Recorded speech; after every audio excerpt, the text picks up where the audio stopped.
Martin Ødegaard. What a performance that was. The scoreline might not give this game credit, but he was a quarterback tonight. Every single attacking move went through this guy. He was honestly insane. That's the best performance I've seen from Ødegaard in over a year. He was honestly very, very, very good. And it's now back-to-back games he's been like that. Come on against Newcastle, played a killer ball through to Lewis Skelly, which resulted in a corner, and I believe Arsenal then nearly scored off that corner. Right now, he's playing with a football at his feet with a smile on his face, which I haven't seen for a while. Arsenal 2, Olympiacos 0.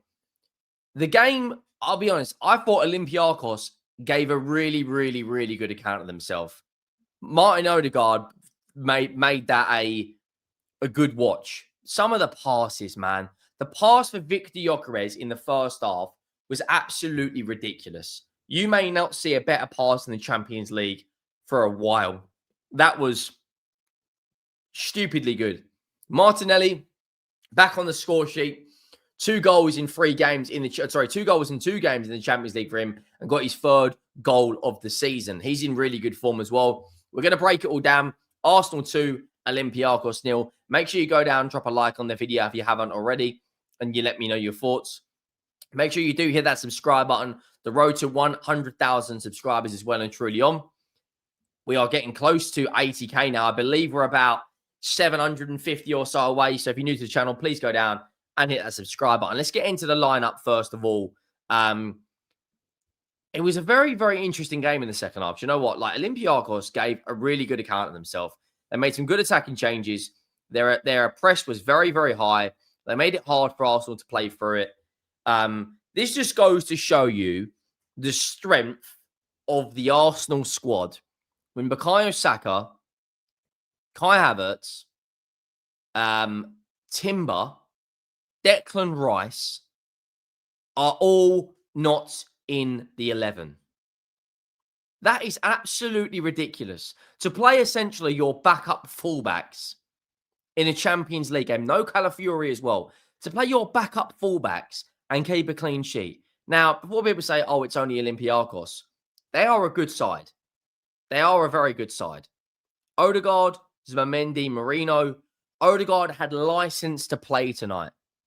We saw that. The best example I can give of when you saw Ødegaard having license to play is that first season when he got the 15 league goals.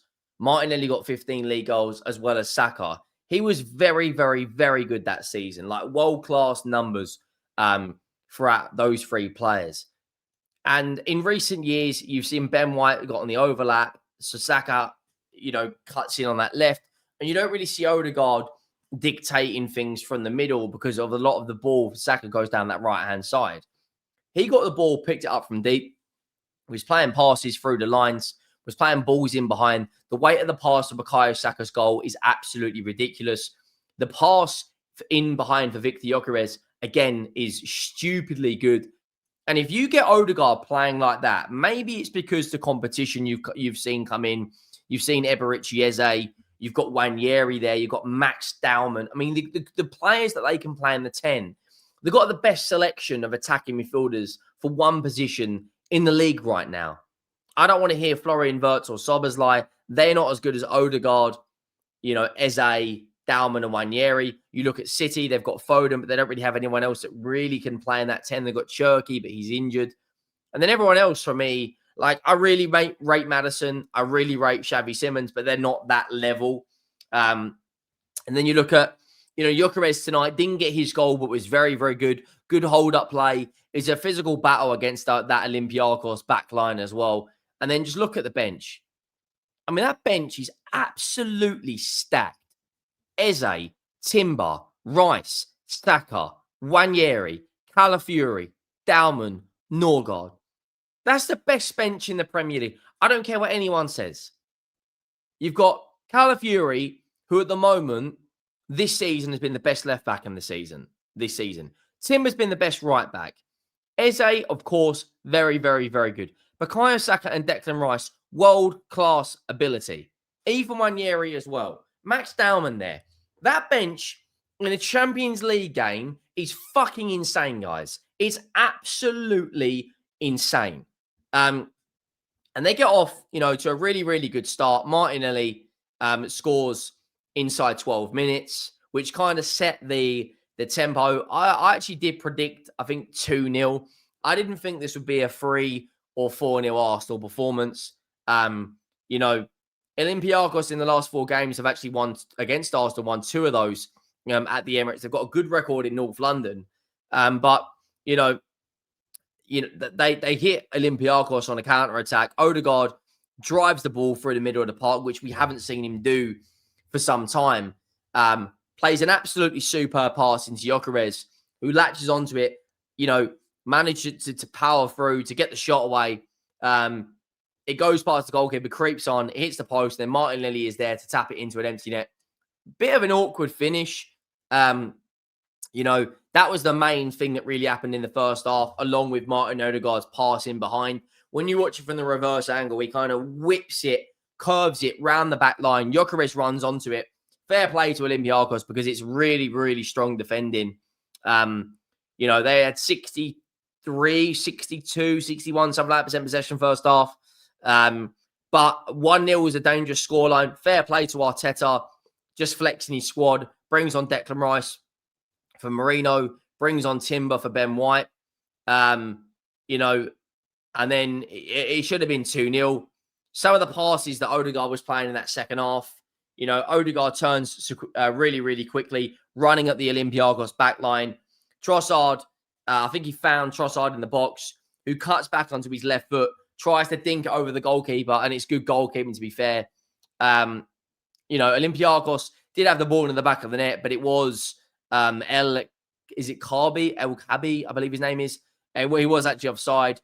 And then, Arteta brings on Eberechi Eze for Trossard. For Martinelli. Brings on Saka for Trossard. There's another bit of play where the ball goes down the right-hand side. Saka drives down to the byline, pulls it back. Ødegaard hits it with a left foot half volley first time. Keeper makes an absolutely ridiculous save.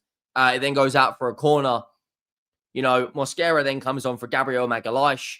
And then I believe towards the end, Martin Ødegaard plays a disgusting pass, completely destroys that back line. Saka runs onto it, left foot's it through the keeper's legs. It's a howler from the goalkeeper, but it does finish Arsenal 2, Olympiacos 0.